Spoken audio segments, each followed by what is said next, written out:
Graças e paz, irmãos. Bom dia a todos. Vamos dar início a mais uma Escola Bíblica Dominical. Dando continuidade aí ao livro de Ageu, né, que nós começamos a estudar na semana passada. Então já abra aí a sua Bíblia no livro de Ageu, no capítulo 1. Nós vamos ler hoje do versículo 7 até o 11. Diz assim: Assim diz o Senhor dos Exércitos: considerem o que tem acontecido com vocês.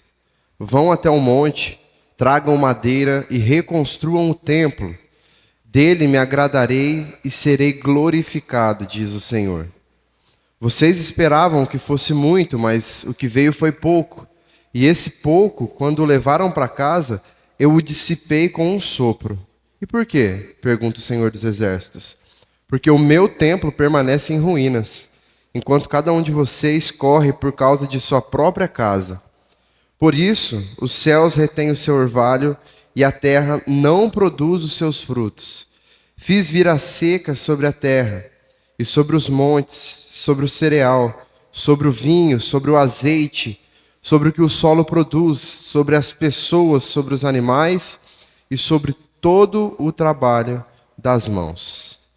Amém, irmãos. Bom, na semana passada, nos versículos anteriores que nós vimos, do 1 ao 6, nós vimos Deus falando através do profeta Ageu, e trazendo ali uma exortação ao povo, uma repreensão ao povo que estava acomodado, e que havia abandonado aquela que era a sua principal função, que era a reconstrução do templo, que estava em ruínas, como nós vimos aqui já nesses versículos também.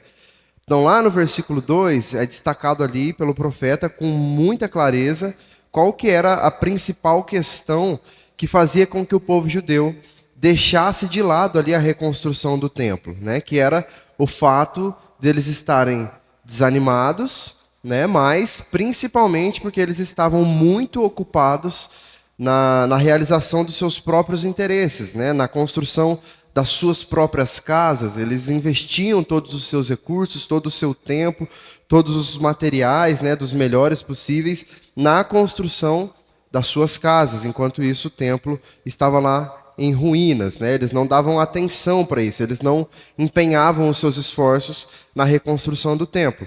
Então Ageu aparece repreendendo o povo ali, indicando que essa negligência deles, estava causando problemas para eles.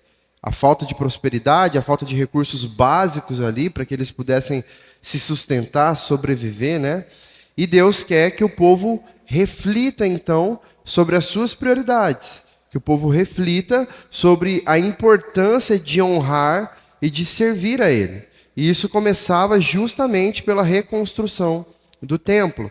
E essa passagem, ela destaca, então, a necessidade de nós colocarmos Deus, deles colocarem Deus em primeiro lugar em suas vidas, e nós aplicando a nossas vidas também. Então, depois de introduzir toda essa questão aí para os judeus, apontando para eles ali as condições, desfavoráveis causadas pela apatia deles, e o sofrimento que eles estavam também sofrendo, o profeta Ageu ali, diante daquilo que Deus estava falando para ele, continua o seu pronunciamento acrescentando algumas novas situações, tanto do quadro teológico como de um quadro prático também para aquelas pessoas, diante daquilo que eles estavam vivendo, tá? E aí lá no versículo 7 vai dizer: assim diz o Senhor dos Exércitos, considerem o que tem acontecido com vocês. Aqui, basicamente, irmãos, nós temos uma repetição do que está lá no versículo 5, que nós já vimos. No versículo 5 vai dizer assim: portanto, assim diz o Senhor dos Exércitos, considerem o que tem acontecido com vocês. É praticamente a mesma coisa. No versículo 5, o profeta Ageu, ele só coloca ali diante do povo as consequências ruins que estavam acontecendo ali por conta das más escolhas que eles fizeram, sendo egoístas, negligenciando a reconstrução do templo de Deus. Porém, na sequência aqui, ele vai apontar também para dois rumos. Então ele diz: considerem o que está acontecendo com vocês, ou o que vai acontecer com vocês. E ele vai apontar dois caminhos, como se o povo estivesse diante de uma bifurcação. O que é uma bifurcação? É uma rua que gera outras duas ruas. Por exemplo, aqui na nossa esquina, tanto na de cima quanto na de baixo, quando nós chegamos aqui no mercado, uma rua vai para lá, outra rua vai para cá. Isso é uma bifurcação. Então, Ageu está colocando ali o povo diante dessa bifurcação, desses dois caminhos, dessas duas possibilidades. E quais eram essas duas possibilidades? A obediência ou a rebeldia, tá? E as consequências, obviamente, elas são compatíveis de acordo com as atitudes que os judeus tivessem diante dessas escolhas que eles fariam, né? Ou seja, se eles obedecessem, se eles escolhessem trilhar o caminho da obediência, as consequências que eles teriam seriam um tipo de consequência. Se eles fossem rebeldes, se eles desobedecessem, as consequências que eles teriam seriam um outro tipo de consequência também, logicamente. E essas determinações, irmãos, elas não são exclusivas de Ageu, né? Nós vamos ver em toda a Bíblia isso acontecer praticamente, né? Então, o profeta Ageu, ele praticamente aqui, de forma mais direta, ele faz uma interpretação e aplica para a nação de Israel algo que a própria nação de Israel já tinha experimentado há quase 1000 anos, que é as bênçãos e as maldições relacionadas à aliança. Nós lemos lá o livro de Levítico, de Deuteronômio, nós sempre vamos ver essas questões. Então, esses termos, eles estavam prevendo que caso o povo de Israel obedecesse ao Senhor e guardasse os seus estatutos, Deus os abençoaria com prosperidade, com paz ali na terra de Canaã, né? Como diz lá em Levítico 26, em Deuteronômio 28, vai ter a descrição disso. Por outro lado, se eles fossem rebeldes, se eles fossem resistentes ali ao controle de Deus, eles seriam alvos, então, de uma punição também. Isso também está lá em Levítico 26 e em Deuteronômio 28. As descrições das bênçãos e das maldições estão ali. Então, essas punições, elas envolviam fome, seca, doenças, infertilidade, guerras, enfim, tudo aquilo que o povo judeu aqui já estava sofrendo de certa forma. Ok? Então, era uma simples consequência das suas escolhas. Algo que aquele povo já havia experimentado e estavam experimentando novamente aqui, por causa das suas escolhas.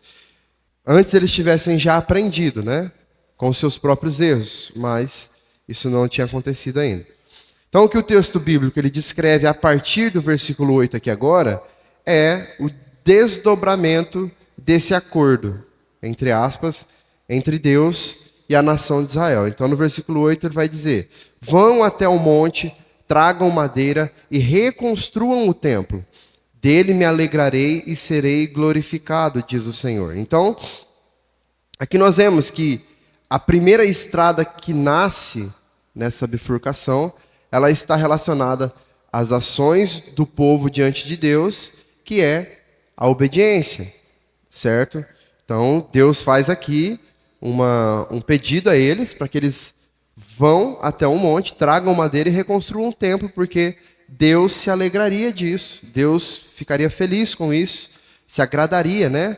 E ele seria glorificado também diante disso. Então a proposta para a obediência, ela aparece após aquela chamada de atenção nos 6 primeiros versículos, né, que nós vimos. Então, justamente para mostrar que eles deveriam obedecer, eles deveriam considerar pelo menos aquilo que Deus estava falando, eles deveriam considerar aquilo que eles estavam sofrendo por conta da sua desobediência e perceber que a sua obediência traria a eles consequências boas, positivas. Eles seriam abençoados, né? Mas também estava diante deles que o que poderia acontecer caso eles não obedecessem, caso eles não fossem fiéis. Então estava diante deles as duas questões. Então, o objetivo aqui do profeta é fazer com que eles olhassem para trás e, baseados nisso, naquilo que eles já estavam sofrendo, eles pudessem mudar a partir de agora o seu comportamento e transformar aquilo que haveria de vir ainda pela frente, transformar o seu futuro. Então, existem 3 palavras muito importantes aí nesse versículo que nós precisamos dar uma atenção para elas, que é: vão, tragam e reconstruam, certo? O versículo diz: vão até um monte, tragam madeira e reconstruam o templo. São 3 palavras, irmãos, que envolvem ações práticas que exigem esforço, dedicação, que exige paciência também. Algo que nunca seria realizado por um simples impulso ou por obra do acaso. Não. São ações que exigem obediência, que exige uma obediência consciente, algo consistente também para que elas aconteçam da maneira correta. Não é algo que Deus estalaria os dedos e as coisas simplesmente apareceriam. Não. Deus exigia algo deles, que eles fizessem algo. Então a ordem é para ir aos montes e buscar a madeira para a construção, né? E ali na região montanhosa de Canaã, ela era marcada justamente pela presença de grandes árvores, né? Então, não há ordens para que eles busquem pedras, por exemplo, para a reconstrução, porque provavelmente não havia necessidade de buscarem pedras, visto que as ruínas do templo estavam todas ali ainda. Os alicerces do templo, eles estavam ali. Então, havia muita pedra já ali no local. Então, obviamente, também, mesmo assim, não era uma missão das mais fáceis, né? Organizar ali uma grande comitiva, né? Várias pessoas, para ir até lá, cortar essas árvores, fazer o transporte dessa madeira. Isso exigiria muito comprometimento da parte do povo, exigiria muita responsabilidade, muito desejo por fazer aquilo acontecer, e que era algo incompatível, né, com aquilo que os judeus naquele momento viviam. Então, em outras palavras, eles teriam que abandonar as obras das suas próprias casas e se empenhar na obra do templo. Então não era nem tanto pela dificuldade de transporte, não era nem tanto pela dificuldade que seria de ir até lá, dos esforços físicos que eles teriam que fazer, mas a dificuldade maior era lidar com a prioridade dos judeus, com aquilo que eles mais valorizavam, com aquilo que mexia mais no seu ego, no seu sentimento. A dificuldade maior era tirar deles essa prioridade e fazer com que eles entendessem que a prioridade real e verdadeira deles naquele momento era a reconstrução do templo, tá? Porém, Deus aí, através do profeta Ageu, deixa claro que esse esforço teria recompensas muito positivas também para eles. Por exemplo, Deus ele garante que se alegraria, que se agradaria se eles tivessem essa atitude. Imagine só, porque assim, é uma menção que parece ser muito simples, né? Pensar, Deus se agradaria deles, mas num sentido teológico, irmãos, isso é muito grandioso. Isso tem consequências práticas muito maiores do que nós podemos imaginar. Pense só você, hoje, saber que uma das suas atitudes agradou o coração de Deus. Melhor, pense você, Deus, o próprio Deus, aqui no caso, dizer a você que determinada ação sua agradaria o coração dele. Você não se sentiria honrado por trazer alegria ao coração de Deus? Isso tem um peso muito grande, isso tem um significado muito grande, que nós precisamos avaliar isso com carinho, nós precisamos pensar nisso com alegria também, e dar prioridade para isso. E quando nós fazemos isso? Quando nós obedecemos a sua palavra. É muito simples, o que estava acontecendo ali era que a palavra de Deus estava sendo transmitida ao povo através do profeta. E a palavra de Deus que vinha pelo profeta estava dizendo que ele, o próprio Deus, se agradaria, se alegraria caso eles o obedecessem. E hoje nós temos em nossas mãos a própria palavra de Deus, todas as instruções que Ele tem para as nossas vidas. Então saiba que se nós obedecermos a essas instruções, nós estamos alegrando e agradando a Deus. É exatamente a mesma coisa, não muda absolutamente nada. E isso pelo fato, aqui nessa questão deles, essa obediência do povo aqui traria essa alegria. Isso estaria de acordo então com a aliança já feita por Deus, né, com eles, com o povo, desde quando eles deixaram o Egito ali, garantindo também a eles as bênçãos da aliança. E isso aqui é justamente o oposto da punição que eles já estavam sofrendo por conta da sua desobediência, certo? Outra coisa que garante a eles aqui, caso eles obedecessem a Deus, é que o trabalho para a reconstrução do templo também traria a restauração da glória de Deus no meio de Israel.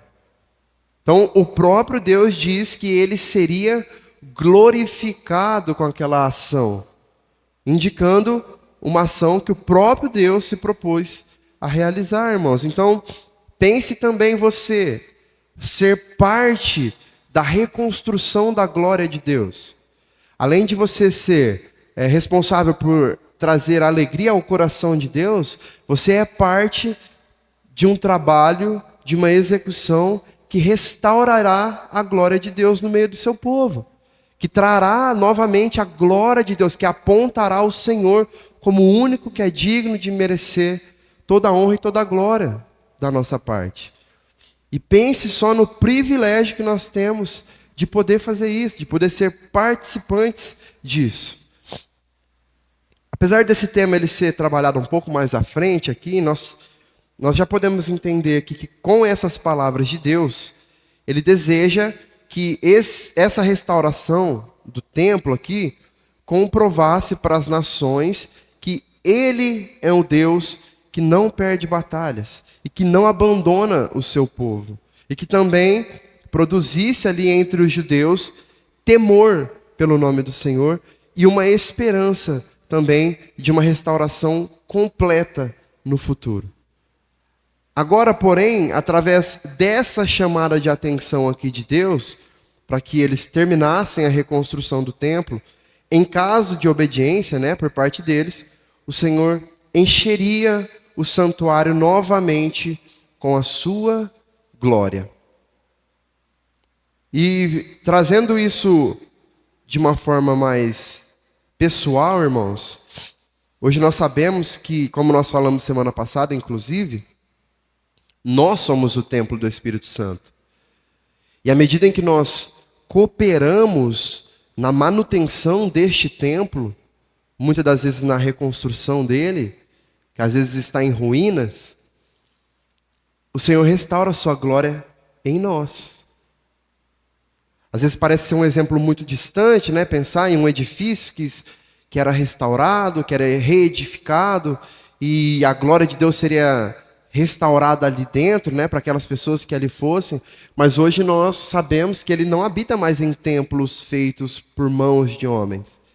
Ele habita em nós. Nós somos o templo do Espírito. E se o nosso templo está em ruínas, e nós trabalhamos para reedificar, para reconstruir, para fazer uma manutenção do templo, nós já sabemos de duas coisas: que o Senhor se alegra disso e que o Senhor restaura a sua glória em nós. Isso é grandioso, irmãos. É aí que está o grande segredo deste texto. A glória do Senhor sendo restaurada em nós. Perca essa distância aí desse exemplo do templo lá só. Pense em você como templo. Pense em você, no seu coração. Amém? Verso 9 diz: vocês esperavam que fosse muito, mas o que veio foi pouco. E esse pouco, quando o levaram para casa, eu o dissipei com um sopro. E por quê? Pergunta o Senhor dos Exércitos. Porque o meu templo permanece em ruínas, enquanto cada um de vocês corre por causa da sua própria casa. E aqui então nós temos a apresentação da segunda estrada da bifurcação, que é a estrada da rebeldia. para essa opção aqui também existem consequências, né? Porém, são consequências, ao contrário da consequência da obediência, são consequências ruins, que também estavam previstas ali na aliança de Deus com o seu povo, desde muito antes, né? Quando o texto diz aqui que eles esperavam que fosse muito, essa palavra esperavam, ela nos traz a ideia de que eles iam para suas colheitas, para os seus campos, literalmente olhar ali para suas plantações, na esperança de se depararem com uma grande colheita. Correto? Porque é possível que a plantação ali, quando ela é vista por eles, né, no seu processo ali de desenvolvimento ainda, no seu processo inicial de crescimento, talvez eles tenham ficado animados, né, com a colheita. Eles estavam esperando uma colheita farta. Porém, a falta de chuva, ela afetou o desenvolvimento dos grãos e dos frutos, o que prejudicou de forma severa a colheita deles. Então, a segunda parte do versículo, ela traz de forma muito clara a causa do sofrimento deles aqui, onde o próprio Deus declara: porque o meu templo permanece em ruínas, enquanto cada um de vocês corre por causa da sua própria casa. Então, o contexto aqui, ele reforça a declaração de Deus a respeito do pecado do povo, de modo que a fala de Deus, ela transmite toda a seriedade dessas palavras e traz também aqui ao povo um grande temor diante dessa repreensão que ele faz. Deus está deixando muito claro que toda essa escassez que eles estavam sofrendo nos seus campos, nas suas colheitas, era por causa que eles haviam abandonado a reconstrução do templo. Era algo muito claro, muito evidente. Deus estava falando de forma clara para eles. E outra coisa que nós podemos observar aqui é que essa ideia que o texto diz de correr pelas suas próprias casas indica prioridade. Quando nós corremos é porque nós estamos com pressa, nós queremos fazer logo, nós queremos chegar mais rápido em algum lugar. Então eles correm pelas suas próprias casas. Eles dão prioridade, eles fazem com mais agilidade as suas próprias casas. É isso que está indicando aqui. Em outras palavras, Deus diz que o povo merecia o que eles estavam passando pelo fato de não honrarem a Ele e não priorizarem a beleza do templo, mas ao invés disso priorizarem a beleza das suas próprias casas, enquanto a reconstrução do templo estava completamente abandonada, estava em ruínas. Então Deus está dizendo: vocês merecem sofrer o que vocês estão sofrendo. E ainda o pouco que vocês pegaram, com um simples sopro eu acabei, eu dissipei. Por quê? Porque vocês abandonaram a construção do meu templo. Vocês correm pelas suas prioridades. Vocês correm pelas suas próprias causas. Vocês correm para satisfazer os seus próprios desejos. Enquanto as minhas prioridades, aquilo que eu ordenei a vocês, está jogado às traças, está em ruínas. Vocês não valorizam as minhas palavras. É isso que Deus está dizendo a eles aqui. E é isso que Deus está dizendo a nós também. Versículo 10. Por isso, 10 e 11. Por isso os céus retêm o seu orvalho e a terra não produz os seus frutos. Fiz a seca sobre a terra e sobre os montes, sobre o cereal, sobre o vinho, sobre o azeite, sobre o que o solo produz, sobre as pessoas, sobre os animais e sobre todo o trabalho das mãos. Então aqui está a consequência óbvia para eles que escolheram o caminho da rebeldia. Apesar de o versículo 10 aqui meio que responsabilizar aí os céus, né, como sendo o agente da não produção do orvalho, né, e a terra como da não produção dos seus frutos, fica claro no versículo 11 que era o próprio Deus o agente da ausência das chuvas e da escassez que se estabelecia sobre eles. O versículo 11 começa dizendo: fiz vir a seca. Deus falando. Ele foi quem fez a seca acontecer, por um motivo claro, né, que nós já vimos. Então, seria o suficiente aqui, irmãos, Deus dizer que Ele trouxe a seca sobre a terra, visto que todo o restante citado dependia das águas para que houvesse uma produção saudável, né? Dependia da chuva. Porém, Deus ele quis apontar aqui para os judeus o tamanho do prejuízo e da escassez que os desobedientes vinham enfrentando, seja nas suas diversas produções agrícolas e até no próprio abastecimento de água, algo que era básico, essencial para os homens, né, para eles. Sendo assim, não havia espaço aqui para um plano B, para uma segunda opção. A consequência era muito grande aqui, né, e suficientemente convincente no sentido de chamar o povo judeu para uma reflexão sobre o rumo das coisas, sobre a maneira como eles estavam vivendo e sobre a possibilidade de mudar isso tudo. Era tudo muito claro, tudo muito evidente. Eles estavam sofrendo na pele, talvez eles nem sabiam por quê até então, visto que eles tinham em mente, né, como nós vimos na semana passada, que ainda não era o tempo, por conta do desânimo, por conta das pessoas que estavam contra eles na reconstrução do templo, né? Eles entenderam, como vocês lembram que nós vimos? Eles entenderam que ainda não era o tempo para o templo ser reconstruído. Então, talvez eles estivessem aqui, de certa forma, agindo, pensando que estava tudo bem, pensando que estava tudo normal. Já que não era o tempo de reconstruir o templo, já que o altar estava ali, já era o suficiente para eles fazerem seus sacrifícios, suas ofertas e tal. Então, talvez eles estavam ali agindo, vivendo normalmente, certo? Mas aqui Deus está deixando muito claro que não estava normal. Deus estava, então, mostrando para eles agora que essa escassez, esses problemas que eles estavam enfrentando, eram em virtude da negligência deles com a reconstrução do templo. Agora estava tudo claro. Agora eles não tinham mais desculpa.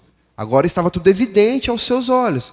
E é interessante nós vermos que existe até uma certa ironia aqui nas palavras de Deus, quando ele faz um trocadilho entre as palavras seca, no versículo 11, e a palavra ruínas, lá no versículo 9. E qual que é a intenção de Deus aqui? A intenção é ensinar e ao mesmo tempo repreender o povo. A ideia é como se ele dissesse assim: vocês deixaram o meu templo em ruínas e eu deixei sobre vocês uma seca terrível.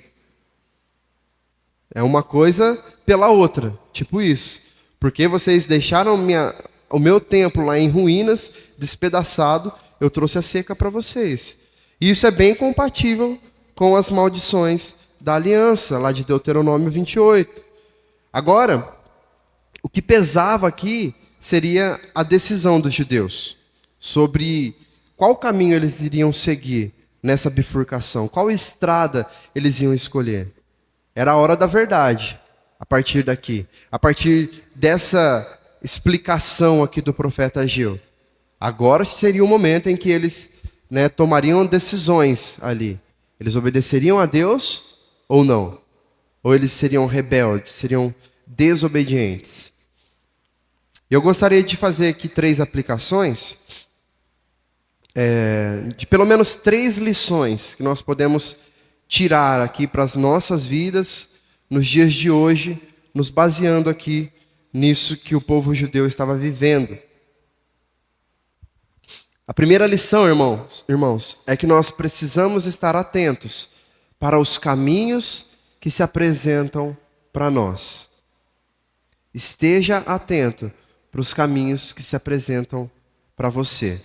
Provérbios 14, 12 diz assim: há caminho que ao ser humano parece direito, mas o fim dele é caminho de morte.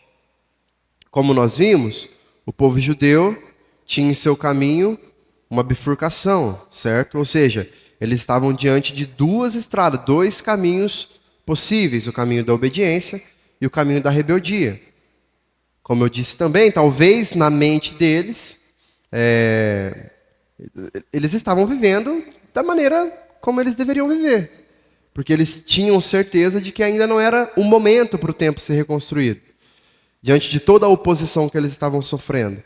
Diante da falta de ânimo por parte de alguns dos seus. Então, eles tinham certeza que não era o momento.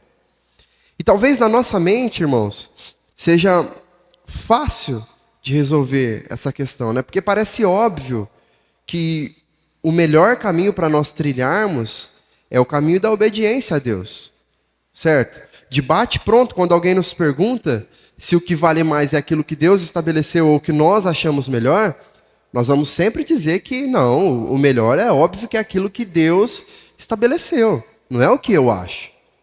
Né? Nós sabemos disso, nós falamos isso de boca cheia. Né? Mas na prática, isso funciona um pouco diferente. Quando nós somos provados e testados mesmo, isso não funciona exatamente assim. O texto de Provérbios aqui que nós lemos, ele nos traz um alerta sobre alguns caminhos que para nós parecem ser direitos. Ou seja, não é um caminho evidente que não é um caminho direito. Não é um caminho que fica claro que é um caminho ruim. É um caminho que para nós parece ser direito. Então é muito fácil nós nos posicionarmos a favor da vontade de Deus quando os assuntos são óbvios. Por exemplo, se alguém nos questiona sobre o que nós achamos de um assassinato, de um estupro, sobre o que nós achamos de um assalto ou de coisas desse gênero, rapidamente nós vamos dizer que nós não concordamos com isso, que isso não é correto, que isso não é a vontade de Deus, que isso não é o que Deus planejou e orquestrou para a humanidade, que isso não tem absolutamente nada a ver com Deus. Só que, por outro lado, quando a gente é confrontado, por exemplo, com o fato de nós estarmos trabalhando demais, deixando de dar a atenção necessária para a nossa família, e principalmente deixando de dar o devido valor para as coisas de Deus, para que nós tenhamos uma vida minimamente saudável com Deus, aí nós já vamos ter milhares de desculpas, milhares de justificativas. Nós vamos dizer que não é bem assim, nós vamos dizer que nós temos várias responsabilidades, que nós temos contas para pagar, nós vamos dizer que nós precisamos sustentar a nossa casa, e assim vai. São caminhos que aos nossos olhos parecem ser direitos, porém que em determinadas situações são caminhos que estão nos levando para longe de Deus. Percebe a diferença? São caminhos que nós acreditamos ser bons, ser tranquilos. Não tem nada demais. São caminhos que eu estou trilhando para que a minha vida flua bem. Só que sem nós percebermos, nós estamos negligenciando a reconstrução, a manutenção do templo do Senhor. Nós estamos deixando de lado a sua vontade. Nós estamos deixando de lado a obediência à sua palavra. Nós já não viemos mais à igreja, nós já não oramos mais, nós já não lemos a Bíblia mais. Por quê? Porque o nosso tempo está curto, porque nós estamos trabalhando muito, nós estamos viajando demais. O tempo que nos sobra nós queremos descansar. Aí sim nós lembramos que nós temos família, queremos estar com nossos familiares. E Deus? Há caminhos que para o homem parecem ser direitos, mas que são caminhos que estão o afastando da presença de Deus. O povo judeu, talvez, eles estivessem experimentando aqui um pouco dessa ideia, de um caminho que aos seus olhos parecia ser direito. Afinal, que mal tem construir uma casa bonita, confortável, com as melhores condições, né? Que mal tem nisso? Isso parece ser um caminho direito, um caminho que não é mal, principalmente diante do fato deles terem a impressão de que aquele não era o momento para focar na reconstrução do templo. Porém, tudo aquilo que nos afasta do propósito original de Deus deve ser entendido como desobediência e como rebeldia, irmãos. E nós precisamos estar conscientes das consequências que essa rebeldia irá nos trazer. É um caminho lógico. Por isso que nós nunca venhamos nos esquecer de que os caminhos e os planos de Deus é que são perfeitos e não os nossos. Certo? A segunda lição que nós tiramos é que nós precisamos nos lembrar também que o Senhor sabe muito bem retribuir o esforço e o descaso dos seus servos. Gálatas 6:7 diz assim: não se engane, de Deus não se zomba, pois aquilo que a pessoa semear, isso também colherá. Então veja, para nossa sorte, se é que nós podemos pensar assim, né? Deus ele ainda é bondoso demais para nos recompensar com coisas terrenas, de acordo com as nossas práticas terrenas também. Mas o que precisa ficar claro para nós é que nem isso Deus nos deve. Nós temos que entender, irmãos, que o simples fato de Deus ter derramado a sua graça, a sua misericórdia sobre nós, nos perdoando dos nossos pecados, nos salvando da condenação eterna, mesmo diante do fato de nós não merecermos isso já deveria ser mais do que o suficiente para que nós vivêssemos as nossas vidas felizes e satisfeitos, ainda que nós vivêssemos em uma completa miséria, humanamente falando. O simples fato de entender o que Cristo fez por nós já deveria ser um maior motivo de alegria para as nossas vidas. O povo de Deus, ele foi salvo, ele é salvo, sem merecimento algum e de forma gratuita. E é a misericórdia do Senhor que impede que nós sejamos consumidos. É a misericórdia do Senhor que impede. Não é quem nós somos. Não é como nós somos bonzinhos, bonitinhos, legaizinhos.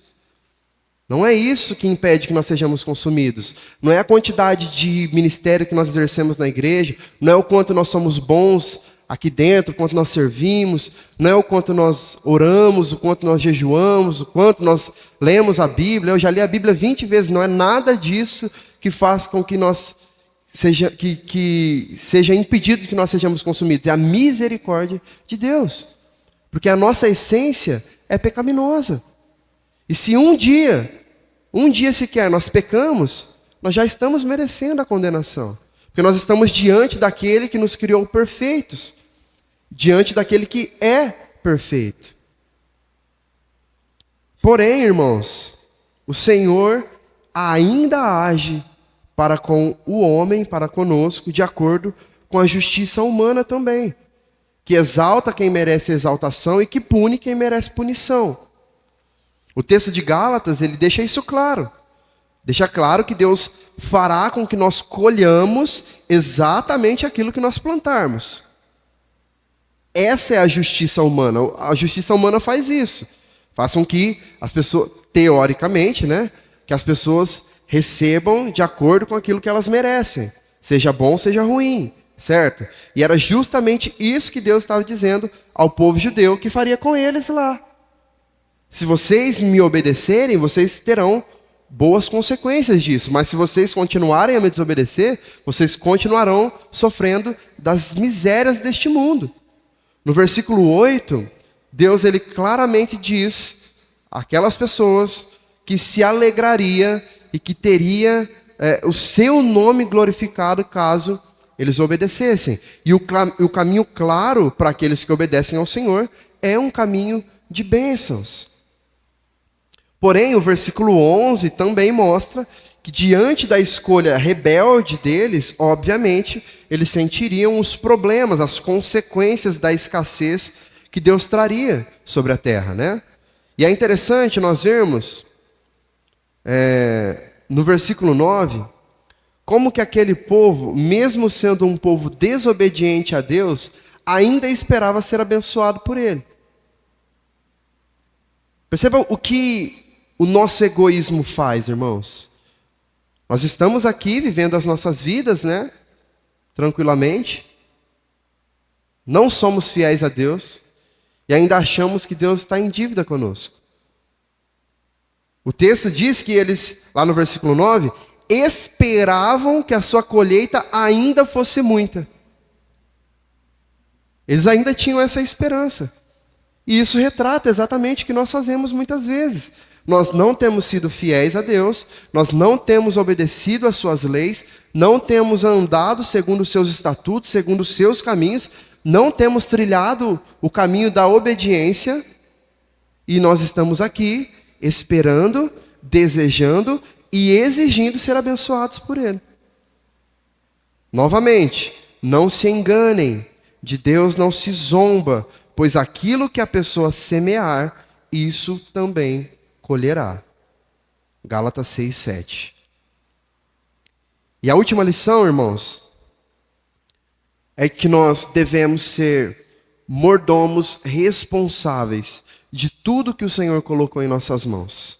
Lucas 16, 11 diz assim: portanto, se vocês não forem fiéis na aplicação da riqueza injusta, quem lhes confiará a verdadeira riqueza? O que seria essa riqueza injusta? São as riquezas que são provenientes deste mundo, os tesouros que nós acumulamos aqui. Olha que interessante isso. Essa relação aqui que Jesus faz sobre a maneira como nós usamos as riquezas deste mundo e sobre como nós usaríamos as riquezas eternas, é uma espécie de teste, uma espécie de prova que Deus usa para avaliar a nossa fidelidade e para avaliar o quanto nós somos confiáveis também. A ideia é que, se nós não somos fiéis, se nós não conseguimos ser fiéis no uso das riquezas terrenas, nós não podemos ser considerados pessoas confiáveis para receber as verdadeiras riquezas eternas, ou as bênçãos espirituais que Deus possui para nos dar. Se nós não temos capacidade de sermos fiéis, de lidar com aquilo que é proveniente deste mundo, que são coisas corruptíveis, coisas que passam, imagine só se nós seremos confiáveis para receber as riquezas de Deus. Então, a nossa conduta aqui, em relação ao dinheiro, em relação aos recursos terrenos que são disponibilizados a nós pelo próprio Deus, né, se tratam de uma questão de caráter moral e espiritual também. A fidelidade na administração das riquezas, na administração dos nossos bens materiais, ela é um indicativo do nosso relacionamento com Deus. Se o nosso relacionamento com Deus é de fato um relacionamento fiel, aquilo que nós temos, aquilo que nós possuímos aqui, será usado para que o nome dele seja glorificado. Com certeza isso vai influenciar no nosso grau de responsabilidade espiritual também. Quanto mais fiéis nós somos, mais será delegado a nós bênçãos espirituais. Aquilo que plantamos, colhemos. Então, diante disso, irmãos, fica claro a importância de nós sermos fiéis e responsáveis na administração dos recursos que Deus nos deu, como um princípio não apenas moral, não é apenas uma questão de caráter, uma questão realmente do que nós estamos fazendo com os nossos recursos aqui, do quão confiáveis nós estamos sendo aqui, mas é uma questão espiritual. Tudo parte disso. Aquilo que nós somos diante de Deus reflete o que nós somos aqui, na vida prática. Se na nossa vida prática nós estamos sendo qualquer pessoa, é porque nós estamos sendo qualquer pessoa para Deus também. É impossível você levar uma vida de relacionamento íntimo e fiel com Deus e ser uma pessoa qualquer na vida. Viver sua vida de qualquer maneira. No dia a dia, no seu relacionamento com as pessoas, no seu trabalho. Uma coisa puxa a outra. Uma coisa puxa a outra. Certo? E com base então nessas aplicações, irmãos, mais uma vez nós somos chamados a olhar para Jesus, como forma de nos motivarmos a seguirmos pelo caminho da obediência. Quando nós pensamos, por exemplo, lá no texto de Mateus 4, que é o momento em que Satanás tenta Jesus no deserto, nós nos lembramos que o diabo, ele oferece para Jesus ali todos os reinos do mundo, todas as riquezas, todo o status social, para que Jesus, em troca, de Jesus adorar a ele. Só que de forma pronta ali, Jesus repreende o diabo e não aceita aquilo. E talvez você vai dizer assim, não, mas eu jamais adoraria o diabo em troca de riquezas ou de bens materiais, enfim, eu jamais faria isso. Mas será que nós já não estamos fazendo isso? Porque, irmãos, adorar ao diabo não é levantar um altar para ele, fazer sacrifícios, colocar um bode aqui, uma estrela de ponta cabeça. Não é isso não. Não é prestar um culto formal a Satanás apenas. Nós vivemos dizendo por aí que adoração é um estilo de vida, correto? Mas isso é válido para qualquer coisa que nós adoramos. O que define o objeto da nossa adoração é justamente o nosso modo de viver. A forma como nós estamos vivendo está dizendo a quem nós estamos adorando. E como nós bem sabemos, existem quantos senhores? Se você não está adorando um, você está adorando o outro. O texto bíblico, lá em Lucas 12:34, vai nos dizer que onde está o nosso tesouro, aí está o nosso coração. Isso significa exatamente que onde nós empenhamos as nossas energias, onde nós investimos mais o nosso tempo, as nossas capacidades, é aquilo que toma conta do nosso coração. É aquilo que enche, que alimenta o nosso coração. Resumindo, é aquilo que nós adoramos, certo? Então, e outra coisa que o texto bíblico diz também, como eu acabei de dizer, lá em Mateus 6:24, é que não tem como servir a dois senhores. Ou é um, ou é outro. E absolutamente tudo, irmãos, o que nós colocamos como prioridade das nossas vidas, que não seja Deus e os seus princípios, se torna o Deus ao qual nós estamos adorando. Se o Senhor, Deus das nossas vidas, aquele que nos salvou, não tem sido prioridade nas nossas vidas, não tem sido, de fato, obedecido em suas leis, como deve ser, significa que alguma outra coisa tomou o lugar de Deus na nossa vida. E é essa outra coisa que nós estamos adorando. E aí pode ser qualquer coisa, tá? Só que todas essas outras coisas pertencem ao diabo. Tudo que tira o espaço de Deus na sua vida pertence a Satanás. De alguma forma o diabo está usando para tirar o foco de Deus da sua vida. E aí talvez você pode dizer assim também, mas era Jesus, né?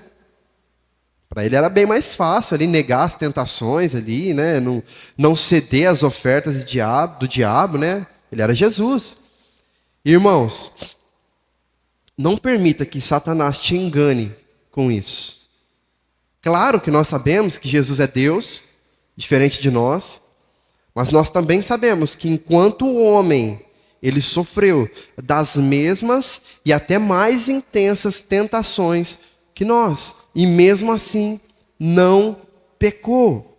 Isso aconteceu justamente para nos mostrar que nós também temos condições de entregarmos as nossas vidas inteiramente em uma busca pela santidade.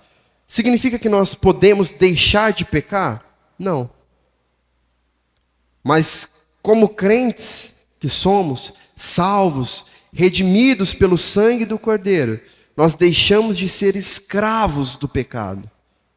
E nós podemos viver as nossas vidas sem sermos mais reféns das amarras do diabo, sem sermos praticantes, sem termos uma vida de prática de pecados, como se isso fosse normal a nós. E nós seremos capazes de ser fiéis a Cristo e a sua palavra. Mas para isso, irmãos, nós precisamos estar dispostos a fazer a manutenção diária do nosso templo, para que ele não esteja em ruínas, para que ele não chegue ao ponto de ser destruído. Se o nosso templo estiver bem apresentável, estiver bem cuidado, o Espírito Santo que faz morada nele, nos encherá com a sua glória, com o seu poder. Amém?